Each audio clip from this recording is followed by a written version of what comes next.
Okay guys, so welcome to my kitchen. Today we're going to be cooking a chili con carne. Now this is a Slimming World chili con carne, but the only thing that makes it Slimming World is the fact that we're not going to be using oil or butter or anything like that. Other than that, it's a normal chili which you don't have to be on a diet to eat. So the first thing I'm doing when I'm cooking, whether it's from a recipe or just from scratch, is get all my ingredients together. So I'm not messing around later on when I really need them.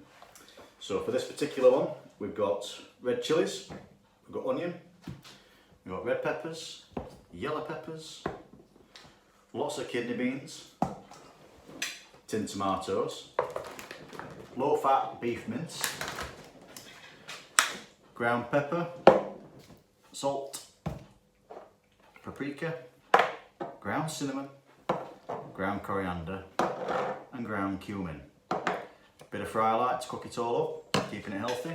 And then the most important ingredient of all is your beer, or your wine, or your gin, or whatever it is you choose to drink. Cheers. So chopping the onion.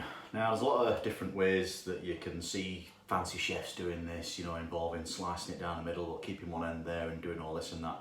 If you can do that, that's fine. I personally just prefer to chop it. Now this recipe calls for a finely chopped onion, but at the end of the day it ain't going on some kind of artwork thing. You're just going to chop the onion up. So all I do is cut it in half, slice it down, all the way down, all the way along to the end. Don't worry about getting your slices uniform or anything like that. Just slice it up. Right. Now, if you've got a sharp knife, which this isn't, to be fair, you can just set it all up and just chop it all the way down. So I'll just get a few off. And this is not too bad, to be fair. But what I find is when you get to the very bottom of the onion, get to the little pieces at the end, it starts falling to bits and it just gets annoying. So one of the little tricks that I personally do, you can see this there, but I'll split the onion up into several little sections like that.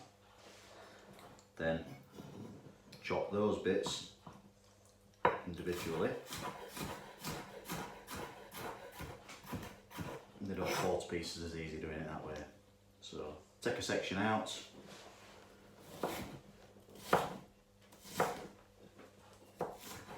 Chop it down, and then just carry on doing the rest of the onions. Right, so I'm doing a batch cook at the minute, which basically means I'm going to do way more than I need, and I'll portion it up when it's done and I'll put it all into the freezer, and then you can take it out and use it as you like. So first thing I need is a big pan. Get some fry lights, give it a good spray.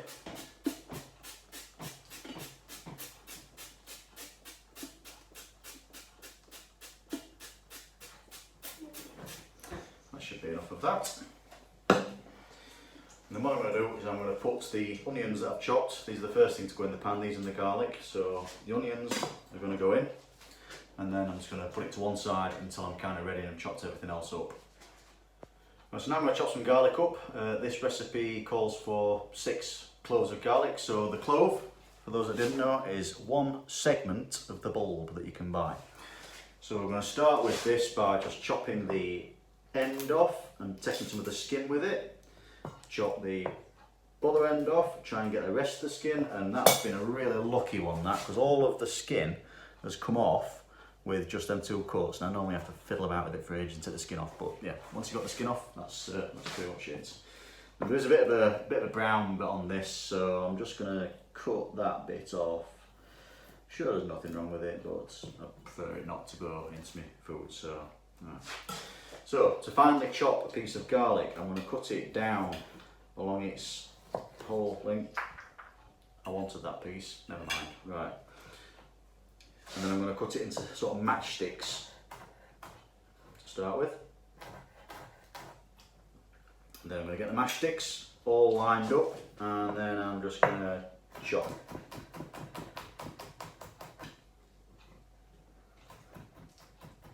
Make sure your fingers are out of the way of your knife at this point, because it is small, and obviously you've got to get your fingers close to the blade, so just be very careful. There we go. Now we're going to chop a red chilli up. These aren't too hot, but obviously you can make them as hot or as mild as you like them, to your personal taste. So the way I start with chilies, chop the end off with the green, chop the other end off with the nose, cut the whole thing in half lengthways, and then again, depending on how hot you want it, you can take out or leave in as much of the pith and the seeds as you like. So I'm just going to give it a rough wipe down, mainly to get rid of the seeds. I'm not bothered if a couple stay on, you know, that really is not going to bother me one little bit. So once you've got your chilli cleaned, slice it up into matchsticks again, same way they did the garlic, pretty much the same way they did the onion. Keeping your fingers nice and clear. Then we are just going to chop it up into small pieces.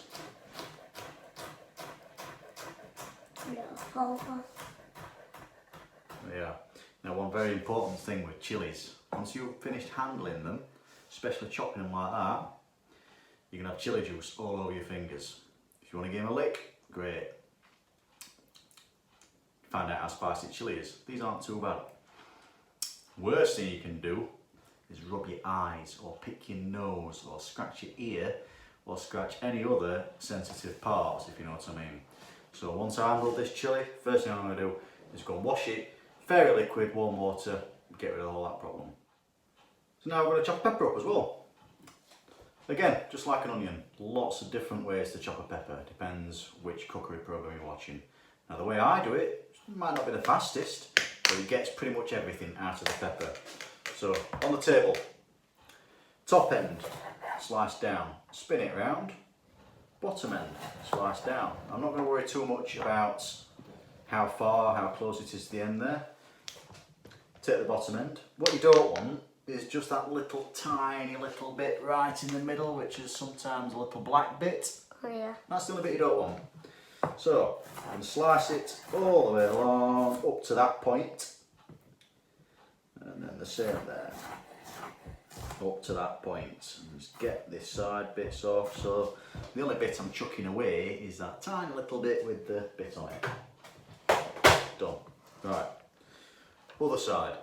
If you cut it close enough to the top, sometimes you can just pull the stalk out. So that's come straight out. Now I've got a pepper donut.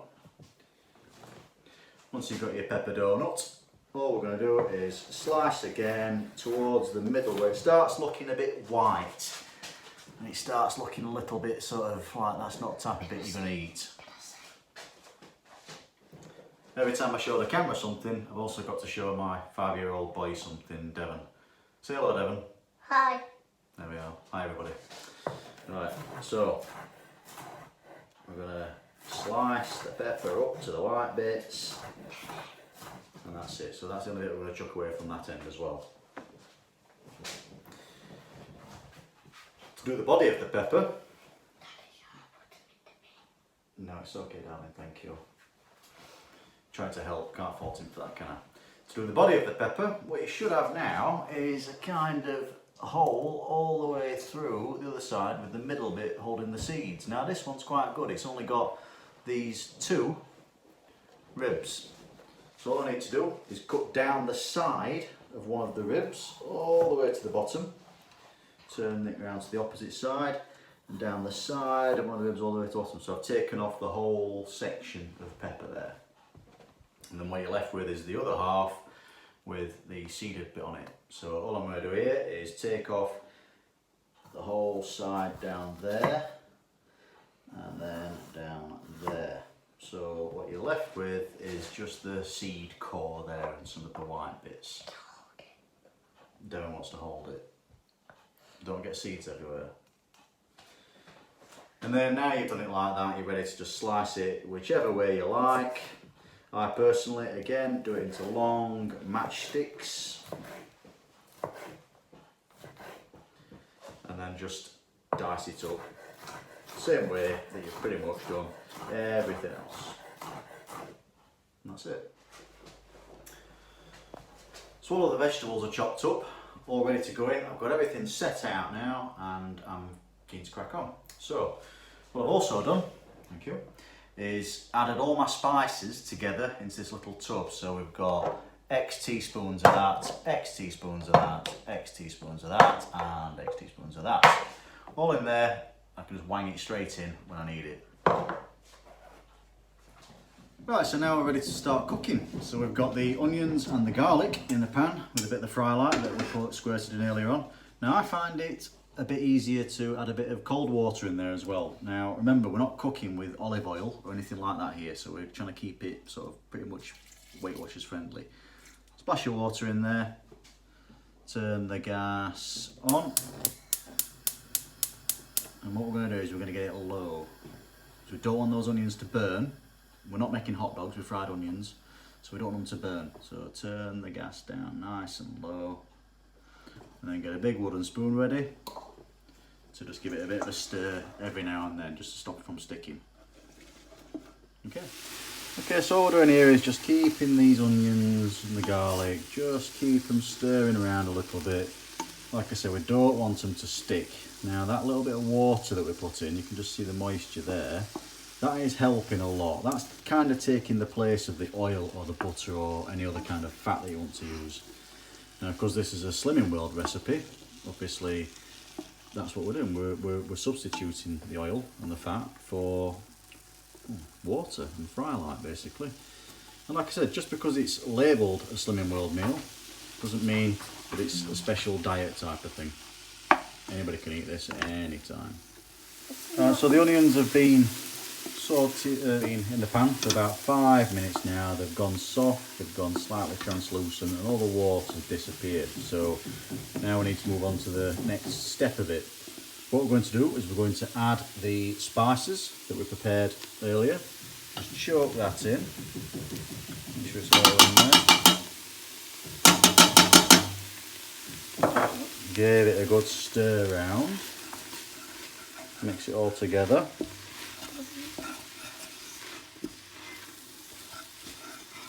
And then once that's stirred in, before it starts burning too much, we're going to add the mince. So we've got the minced beef opened up earlier. We'll plop that straight in. And get the other one as well. Straight in. And then we're going to start stirring this down. So breaking it up and mixing it all until it's all same colour. Keep stirring it round, keep frying it off, and then once it all goes a uniform colour, we're about ready. A little chef's tip, for anything that involves minced beef, so whether it's lasagna, shepherd's pie, spag bol or chili con carne, you crumble up an oxo cube or two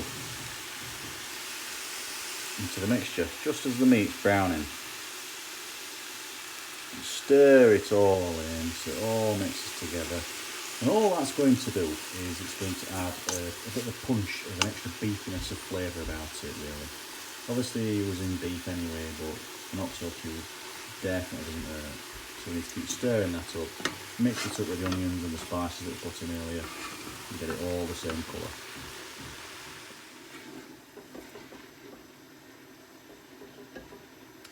So now we're going to add the peppers and the chilies and the tomatoes. So get everything into the pan. Let's see, this is a double batch cook, so there is quite a lot of it. The recipe and the ingredient quantities will be up at the end of this video for anybody that wants to make this themselves. What I'll do is I'll put this as the recipe for 4 people. If you need to make it for 8 or 12 or 6, then just prorate the quantities as required. So the peppers and the chilies are all going into the pan now, along with the beef that is nicely browned off. What we're also going to do is we're going to add the tinned tomatoes at the same time. So give it a good stir up.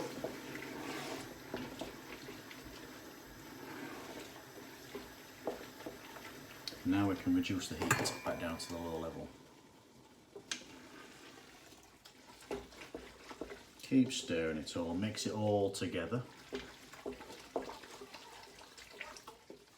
And then we'll just let that simmer away for a few minutes, let it come to the boil again.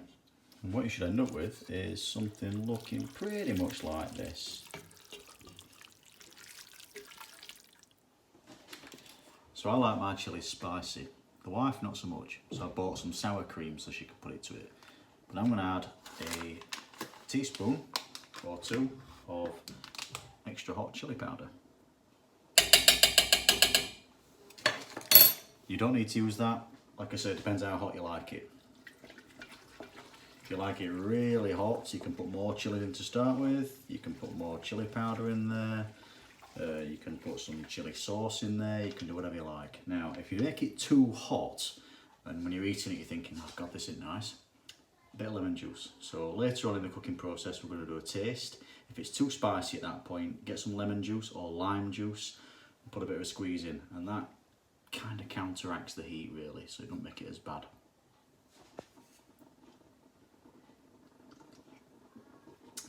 Keep stirring it occasionally. Keep having a drink occasionally as well.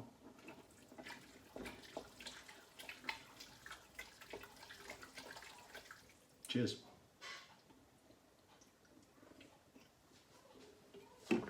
Okay, so once the chilli is bubbling away after a few minutes, we're going to put a lid on. The longer you leave it at this point, bubbling away, simmering on a low heat, then generally the better. The flavours are going to melt together even more. The minimum, really, if you want any quick meal, is going to be about 20-25 minutes, something like that.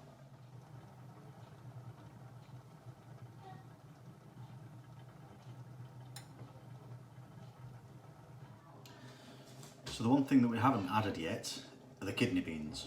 Now, these don't want to go in until 15 minutes or so from the end, because they're already very soft, and if you put them in at this stage and you're planning on cooking it for another 30-40 minutes, hour, whatever, then they're just going to go to mush and just disappear to nothing. So leave them until about 10 or 15 minutes until the end of the cooking process.